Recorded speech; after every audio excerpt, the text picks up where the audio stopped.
지금 이 영상을 보고 계신 여러분은 나는 지금 여기를 듣고 있어 라고 생각하며 들으시나요? 아니면 그러한 생각 없이 내용 자체에 몰입해 있었는데 이런 질문을 받고서야 비로소 방금까지 내가 어떻게 하고 있었지 하고 돌아보고 계시나요? 자세히 들여다보면 무언가를 집중해서 하고 있는 순간에는 내가 한다 라는 생각이 붙지 않는다는 것을 의식할 수 있을 것입니다.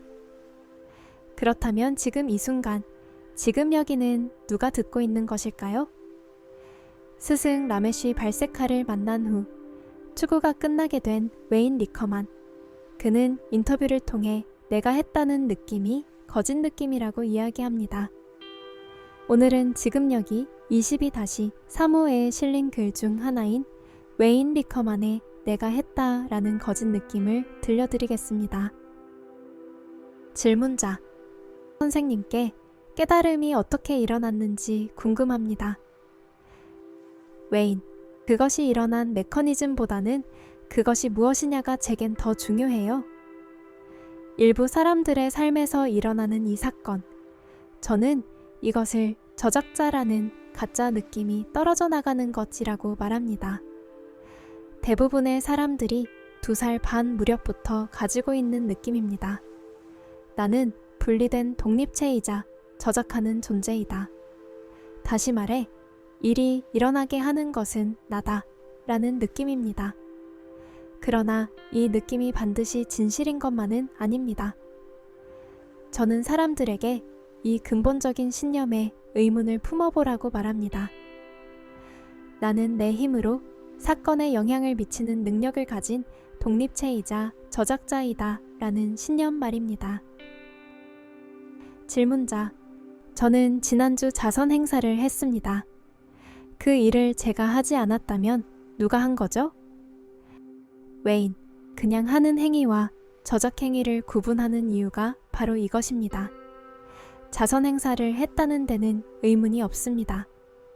우리가 살펴보려는 것은 보다 미세한 측면, 내가 내 힘으로 이 일을 하고 있다는 느낌, 내가 원인자였다는 주장입니다. 몸과 마음은 원래 뭔가를 하도록 프로그램되어 있습니다. 외부 사건을 통해 우리는 움직이게 되고 어떤 지점으로 이끌리죠.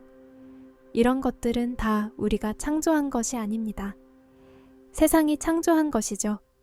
우리가 어떤 자질과 능력을 부여받았고 그것이 당시 상황을 통해 끌어내어진 것입니다. 깨달음은 내게 지극히 평범한 상태입니다. 있는 그대로예요. 일어나는 일의 원인자는 나다 라는 느낌에서 비롯된 고통은 없습니다. 질문자. 누군가를 상처 입혔을 때 책임은 어떻게 되나요? 웨인. 만약 저 때문에 아내가 상처받았다면 아내가 고통을 겪게 된 계기는 분명 접니다. 그것을 인지합니다. 하지만 내가 그 행동에 대한 원인자라는 2차적 주장은 없습니다. 상처를 줬다면 그것을 바로잡으려고 노력합니다. 하지만 그것은 죄의식 때문이 아닙니다. 그런 일이 일어났고 또 그럴 수밖에 없었다는 것을 이해하기 때문입니다. 질문자. 걱정을 느끼시나요? 웨인. 내가 어떻게 될까 라는 의미에서 걱정하지는 않습니다. 비행기가 늦게 뜨면 대담 시간에 맞추지 못할 거야 같은 우려는 할 수 있죠. 하지만 여기에 고통을 느끼는 걱정은 없습니다. 모든 것은 이미 완벽합니다. 걱정도 완벽함의 일부예요. 걱정, 아픔, 고통, 괴로움, 추함, 공포도 다 있는 그대로라는 완벽함의 일부입니다. 혹시 음양의 상징을 아시나요? 그 원은 양극으로 이루어져 있어요. 한쪽이 있으려면 다른 한쪽이 있어야 한다는 것이죠. 그 상징을 자세히 보면 검은색 안에 흰색의 씨앗이 있어요. 그러니 나는 선만 있으면 돼, 흰색만 있으면 돼 라면서 흰색만 가려내도 둘을 떼놓는 순간 그 한쪽 안에 모든 게 있는 거죠. 제가 말하는 완벽함이란 둘 다를 포함하는 온전함이에요. 질문자. 그렇다면 고통에서 벗어나려면 고통을 껴안아야 합니까? 외인, 저는 무엇을 해야 한다거나 하지 말아야 한다고 말하지 않습니다. 다만 자신이 실제로 무엇을 하고 있는지 스스로 살펴보라고 권할 뿐입니다. 미래에 무엇을 할지는 잊어버리세요. 앞으로 무엇 해야 하지? 다음은 무엇 해야 할까?가 아니에요. 여러분이 했던 일이 무엇입니까? 방금 무엇을 했나요?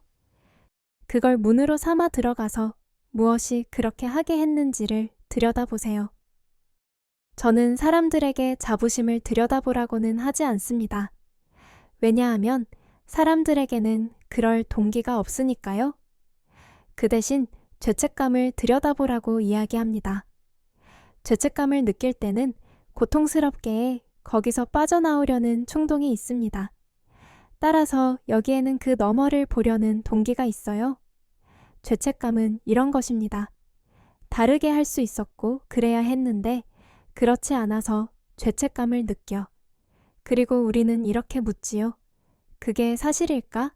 내가 그걸 다 통제하고 있던 걸까? 무한한 시나리오, 무한한 가능성이 분명 있어요. 그렇다면 이는 무엇이 결정할까요?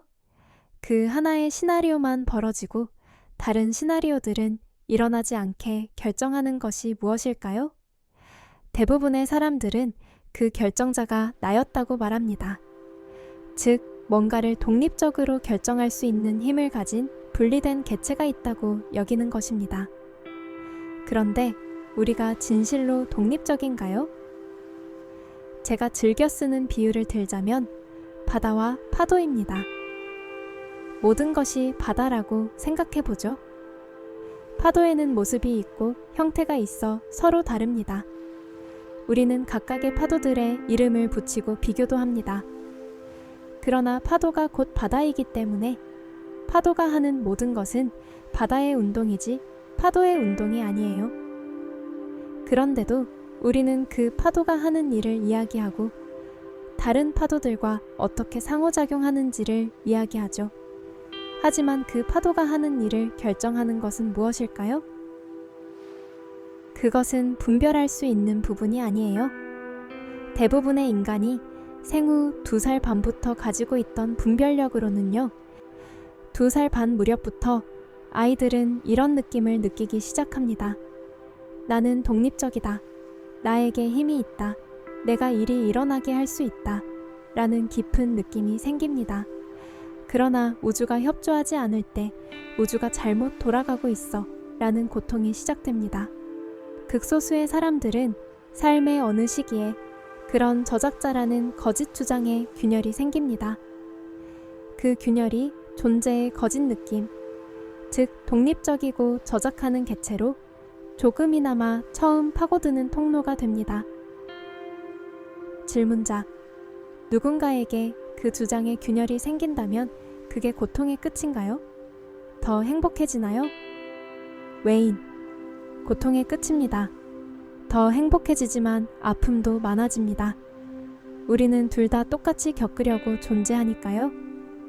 삶은 아름다움과 추함, 기쁨과 슬픔, 즐거움과 아픔으로 가득합니다. 저는 그것을 있는 그대로 봅니다. 사람들을 도우면 행복하고 상처를 입히면 불행하지요. 전 그 둘을 다 합니다. 그러나 어느 쪽이든 저작하는 나가 2차적으로 관여하지는 않습니다. 웨인 리커만의 내가 했다라는 거짓 느낌, 여러분은 어떻게 들으셨나요? 내가 했다라는 거짓 느낌을 비추어 보고 방금 한 일의 원천을 조용히 들여다보라는 말씀이 마음에 남습니다. 그럼 다른 기사로 찾아뵙겠습니다. 시청해 주셔서 감사합니다.